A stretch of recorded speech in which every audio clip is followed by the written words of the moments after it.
আপোনালোক সকলোৰ বাবে খুবেই ভাল খবৰ। আপোনালোকলৈ এটা নতুন ভেকেঞ্চি আহিছে আৰু ইয়াত বহুতো পদ মুকলি কৰি দিছে। আপোনালোকে যদি ইচ্ছুক প্ৰাৰ্থী হয় তেন্তে আবেদন কৰিব পাৰিব। এই ভিডিঅ'টিত মই আপোনালোকক এডুকেশ্যন কোৱালিফিকেশ্যন এজ লিমিট ইয়াত কোনসকলে আবেদন কৰিব পাৰিব আৰু এই ভেকেঞ্চিটোত কিমান পষ্ট আছে আৰু ইয়াত মিনিমাম কোৱালিফিকেশ্যন কিমান সম্পূৰ্ণ তথ্য আপোনালোকে এই ভিডিঅ'ত পাব আৰু চিলেকশ্যন প্ৰচেছ এক্সাম পেটাৰ্ণ কেনেকুৱা ধৰণৰ কেতিয়াৰ পৰা এপ্লাই ষ্টাৰ্ট হৈছে আৰু ইয়াৰ লাষ্ট ডেট কেতিয়া সম্পূৰ্ণ ইনফৰমেশ্যন এই ভিডিঅ'ত আপোনালোকে পাব আৰু এই ভিডিঅ'টি আপোনালোকে সম্পূৰ্ণকৈ চাওক তেতিয়াহে আপোনালোকে বুজি পাব আৰু যদিহে পোনপ্ৰথমবাৰৰ বাবে মোৰ ভিডিঅ'বোৰ আপোনালোকে চাইছে তেনেহ'লে এই চেনেলটো ছাবস্ক্ৰাইব কৰি ল'ব আৰু এই ভিডিঅ'টো আপোনালোকে লাইক এটা কৰি দিব। যদিহে আপোনালোকে এনেকুৱা ধৰণৰ কম্পিটিটিভ এক্সামৰ বিষয়ে আপোনালোকে জানিব বিচাৰে তেন্তে এই চেনেলটো আপোনালোকে ছাবস্ক্ৰাইব কৰি ল'ব। পোনপ্ৰথমতে আপোনালোকক জনাই দিছোঁ যে আপোনালোকৰ ইয়াত Indian reserve battalion IRB railway বিভাগৰ ফালৰ পৰা আহিছে এইটো আৰু এইটো আপোনালোকে বহুতো ভাল পষ্ট হয় আৰু ইয়াত আপোনালোকৰ এই পষ্টটোত NTPC আপোনালোকক কোন ধৰণৰ সেই জবটোৰ লগত কম্পেয়াৰ কৰিবই নোৱাৰি যিহেতু NTPC এই জবটোৰ লগত বহুতো যেনেকুৱা ধৰণৰ 4th গ্ৰেড আৰু 3rd গ্ৰেড। 4th গ্ৰেডটো হৈছে NTPC আৰু 3rd গ্ৰেড হৈছে IRB-টো, ঠিক আছে, ইণ্ডিয়ান ৰিজাৰ্ভ বেটেলিয়ন। আপোনালোকে এই যদিহে ভেকেঞ্চিটো আপোনালোকে এপ্লাই কৰে বা চিলেকশ্যন হয় তেন্তে আপোনালোকৰ 100% চেলেৰি আপোনালোকৰ চেলেৰিটো বহুত ডাঙৰ চেলেৰি আপোনালোকে বা বহুত মোটা এমাউণ্ট আপোনালোকে ইয়াত পাবলৈ সক্ষম হ'ব কাৰণ এই জবটো বহুত ডাঙৰ জব হয় আৰু ইয়াত বহুতে এই জবটো অপেক্ষা কৰি আছিলে। বহু বছৰৰ পৰা এই জবটো নটিফিকেশ্যনটো বা জবটো ওলোৱাই নাছিলে, ঠিক আছে। এই বৰ্ষৰ বাবে আপডেট দি দিলে যে আপোনালোকে এপ্লাই কৰিবলৈ পাৰিব। সেয়েহে আপোনালোকে এই পষ্ট ইয়াত আপোনালোকে এপ্লাই যদি কৰে মিনিমাম কোৱালিফিকেশ্যন কিমান সেইটো আপোনালোকে জানি ল'ব, ঠিক আছে। এই ভিডিঅ'ৰ পৰা আপোনালোকে জানিব পাৰিব, সম্পূৰ্ণকৈ চাওক। আৰু ইয়াত আপোনালোকৰ পষ্ট আপোনালোকৰ 984 টোটেল পষ্ট আছে। ইয়াত আপোনালোকৰ কনষ্টেবল, ফায়াৰমেন, IRB, বাগলাৰ আপোনালোকে বিভিন্ন ধৰণৰ ইয়াত পষ্ট দেখিবলৈ পাব আৰু চেলেৰি কিমান আপোনালোকৰ চেলেৰি 21,700ৰ পৰা ষ্টাৰ্টিং আপোনালোকৰ 21,700ৰ পৰা 69,100 পাৰ মান্থ। এইটো হ'ল বেচিক পে। বেচিক পেত আপোনালোকে বহুতো আপোনালোকৰ ইয়াত এড হ'ব, ঠিক আছে। বহুতো ধৰণৰ এড হৈ আপোনালোকৰ DHR আপোনালোকৰ এড হৈ মিনিমাম আপোনালোকৰ 35,000 আপোনালোকৰ পাৰ মান্থ হ'ব যিহেতু এইটো লেভেল 3 আপোনালোকৰ পে মেট্ৰিক্স আৰু এপ্লাই ডেট কেতিয়াৰ পৰা ষ্টাৰ্ট হৈ আহিছে 23 মাৰ্চৰ পৰা এপ্লাই ষ্টাৰ্ট হৈ আছে। যদিহে আপোনালোকে ইচ্ছুক প্ৰাৰ্থী হয় তেন্তে এতিয়া আবেদন কৰিবলৈ পাৰিব যিহেতু 23 তাৰিখৰ পৰা ষ্টাৰ্টে হৈ আহিছে আৰু লাষ্ট ডেট কেতিয়া? লাষ্ট ডেট হৈছে 10 এপ্ৰিল। আপোনালোকৰ হাতত বেছি সময় নাই, আপোনালোকে এতিয়াই অতি সোনকালে ৰেজিষ্ট্ৰেশ্যন কৰি আপোনালোকে এপ্লাই কৰক যাতে কোনো ধৰণৰ পিছলৈ টেকনিকেল ইছ্যু বা সমস্যা নাহে। সেই গতিকে আপোনালোকে পোনপ্ৰথমবাৰৰ বাবে যদি কৰিব বিচাৰিছে তেন্তে আপোনালোকে আগতীয়াকৈ কৰক যাতে কোনো ধৰণৰ খুঁটি নাতে আপোনালোকৰ বা ভুল নহয়, ঠিক আছে। আৰু আপোনালোকৰ গোটেইখিনি আপোনালোকৰ ইনফৰমেশ্যন এই ভিডিঅ'টোত পাব, ঠিক আছে। পোনপ্ৰথমতে আপোনালোকক জনাই দিছোঁ ইলিজিবিলিটি ক্ৰাইটেৰিয়া কি লাগিব বা এডুকেশ্যন কোৱালিফিকেশ্যন এজ লিমিট গোটেইখিনি আপোনালোকে এই ভিডিঅ'ৰ পৰাই জানিব পাৰিব। এডুকেশ্যনেল কোৱালিফিকেশ্যনখিনি আপোনালোকৰ চিম্পল 10 পাছ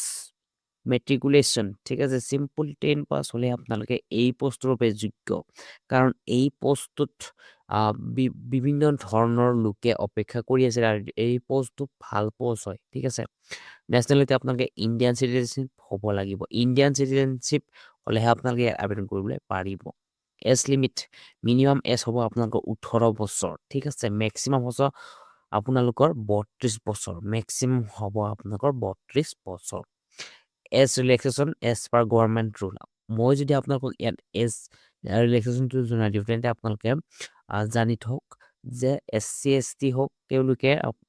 5 ইয়াৰ্ছ পায় এজ ৰিলেক্সেশ্যনত আৰু OBC সকলে 3 ইয়াৰ্ছ পায়। ঠিক তেনেধৰণে ইয়াতে আপোনালোকে এজ ৰিলেক্সেশ্যন পাব আৰু আপোনালোকৰ চেলেৰিটো আপোনালোকৰ জব ৱাইজ হ'ব। ফায়াৰমেনৰ বাবে বেলেগ চেলেৰি, আৰু আপোনালোকৰ কনষ্টেবলৰ বাবে বেলেগ চেলাৰী হ'ব ঠিক আছে এক্সট্ৰা চেলাৰীটো আপোনালোকৰ ডিপেণ্ড কৰিব চহৰ অঞ্চলত হয় নে আপোনালোকে গাঁৱৰ অঞ্চলৰ হয় সেইটোৰ ওপৰতো ডিপেণ্ড কৰিব ঠিক আছে আপোনালোকৰ চেলাৰী হ'ব 21,700ৰ পৰা 69,100 পাৰ মান্থ আপোনালোকে চেলাৰী পাবলৈ সক্ষম হ'ব এপ্লিকেশ্যন ফি জেনেৰেল বা OBC সকলে 200 টকা দিব লাগিব ইয়াত কোনো ধৰণৰ আপোনালোকৰ ইয়াত কম্প্ৰমাইজ কৰা নাই এপ্লিকেশ্যন ফিৰ ক্ষেত্ৰত এইকাৰণে এপ্লিকেশ্যন ফি বহুত বেছিকৈ লোৱা হয় যাতে কোনো ধৰণৰ এক্সামৰ সময়ত কোনোজন শিক্ষাৰ্থীয়ে যাতে তেওঁলোকে সুকলমে এক্সামটো দিব পাৰে সেইটোৰ বাবে ইয়াত ফিজ কটা হয় আৰু বহুতে মোক কৰি থাকে ইমান ফিজ কিয় কাটে আৰু তেওঁলোকৰ প্ৰফিট হ'বৰ কাৰণেও হয় আৰু প্লাছ আপোনালোকৰ যিমানখিনি আপোনালোকৰ প্ৰশ্ন কুৱেশ্যন পেপাৰ হওক গোটেইখিনি আপোনালোকৰ বাবে যোগাৰ কৰিবৰ বাবে সেইখিনি আপোনালোক দিবই লাগিব মানে ঠিক আছে পেমেণ্ট ফিজটো APST আপোনালোকে জানিবই 150 টকা আৰু PWD নো ফি আপোনালোকৰ যদি PWD হয় তেনেহ'লে ইয়াত কোনো ধৰণৰ ফিজ নালাগে পেমেণ্ট মোড অনলাইন হ'ব ঠিক আছে পাছপৰ্ট সাইজ ফটো আপোনালোকক লাগিব ইম্পৰ্টেণ্ট ডকুমেণ্ট আপোনালোকক ইয়াত পাছপৰ্ট সাইজ ফটো চিগনেচাৰ আধাৰ কাৰ্ড 10 মাৰ্কশ্বিট কাষ্ট চাৰ্টিফিকেট আৰু ইয়াত আপোনালোকৰ এছ প্ৰুফটো যিকোনো হ'ব পাৰে যেনে ধৰক Aadhaar card pan card voter ID এইকেইখনৰ থ্ৰুদি আপোনালোকে যিহেতু আপোনালোকৰ চাৰ্টিফিকেটখিনি লাগিব ঠিক আছে আৰু ইয়াত আপোনালোকৰ গোটেইখিনি দিয়া আছে যে 10th মাৰ্কশ্বিট যিমানখিনি 10 মাৰ্কশ্বিট আপোনালোকৰ পাছ চাৰ্টিফিকেট হওক গোটেইখিনি এডুকেশ্যনেল চাৰ্টিফিকেট আপোনালোকে ইয়াত লাগিব ঠিক আছে কাষ্ট চাৰ্টিফিকেট আপোনালোকৰ ডিজিটেল কৰা হ'ব লাগিব তেতিয়াহে আপোনালোকে ইয়াত যোগ্য হ'ব কাৰণ ডিজিটেল চাৰ্টিফিকেটটোৱে আজিকালি বিচৰা হয় আৰু এছ প্ৰুফৰ কাৰণে আপোনালোকে আধাৰ কাৰ্ড পেন কাৰ্ড এইখিনি দিব পাৰে ঠিক আছে আৰু ৰিলিভেণ্ট চাৰ্টিফিকেট আপোনালোকৰ অন্য যদি আপোনালোকৰ ডিপ্ল'মা কৰি থোৱা তেনেকুৱা ধৰণৰ চাৰ্টিফিকেট আছে তেন্তে আপোনালোকে এড কৰি ল'ব পাৰে ঠিক আছে আৰু চিলেকশ্যন প্ৰচেছ কেনেকুৱা ধৰণৰ হ'ব চিলেকশ্যন প্ৰচেছ আপোনালোকে ইয়াত পাব পোনপ্ৰথমতে আপোনালোকৰ ৰিটেন এক্সামিনেশ্যন হ'ব তাৰপিছত আপোনালোকৰ ফিজিকেল এফিচিয়েঞ্চি টেষ্ট অৰ্থাৎ PET physical standard test PST হ'ব তাৰপিছত medical examination last document verification ইয়াতে আপোনালোকৰ এলিজিবিলিটি ক্ৰাইটেৰিয়া ফিজিকেল আপোনালোকৰ ইয়াত ফিজিকেল ক্ৰাইটেৰিয়াসমূহ কি লাগিব ঠিক আছে ইয়াত দিয়া আছে ইণ্ডিয়ান চিটিজেন আপোনালোকে ভাৰতবৰ্ষৰ নাগৰিক হ'ব লাগিব বোথ ফিমেল এণ্ড ফিমেল দুটাও দিয়া আছে আপোনালোকে যিকোনো আপোনালোকৰ ল'ৰা ছোৱালীয়ে ইয়াত এপ্লাই কৰিবলৈ পাৰিব must meet physical standard height chest running test ইয়াতে যদিও বা কোৱা হৈছে কেৱল আপোনালোকৰ কনষ্টেবলৰ কাৰণে কোৱা হৈছে ঠিক আছে বাকীবোৰ নালাগে আৰু মেডিকেলি ফিট হ'ব লাগিব তেতিয়া আপোনালোকে ইয়াত এপ্লাই কৰিবলৈ পাৰিব কেনেধৰণে আপোনালোকে এপ্লাই কৰিবলৈ পাৰিব ইয়াৰ অফিচিয়েল ৱেবছাইটত গৈ আপোনালোকে এপ্লাই কৰিবলৈ পাৰিব এই ভিডিঅ'ৰ ডিছক্ৰিপশ্যনত লিংক দিয়া আছে আপোনালোকে সেই লিংক থ্ৰুদি আপোনালোকে এপ্লাই কৰিবলৈ পাৰে আৰু কেনেধৰণে এপ্লাই কৰিব আপোনালোকে অফিচিয়েল ৱেবছাইটত গৈ অৰ্থাৎ APSSB অফিচিয়েল ৱেবছাইটত গৈ আপোনালোকে আবেদন কৰিবলৈ পাৰিব আৰু ইয়াত আপোনালোকৰ অনলাইন হৈ আছে ভিডিঅ' ডিছক্ৰিপশ্যনত দিয়া আছে আপোনালোকে অনলাইন কৰি ল'ব পাৰে আৰু ইয়াতে আপোনালোকে বহুতো ধৰণৰ ইয়াত আপোনালোকে কম্পিটিটিভ এক্সামৰ বাবে যদি পঢ়িব বিচাৰে তেন্তে আপোনালোকে এই ভিডিঅ'ৰ ডিছক্ৰিপশ্যনত কেইখনমান বুক লিংক দিয়া আছে আপোনালোকে সেইকেইখন বুক অৰ্ডাৰ কৰি পঢ়িব পাৰে আৰু যদিহে আপোনালোকে ভিডিঅ'ৰ পৰা কিবা শিকিব পাৰিছে তেন্তে কমেণ্ট ছেকশ্যনত জনাবলৈ একেবাৰে নাপাহৰিব ধন্যবাদ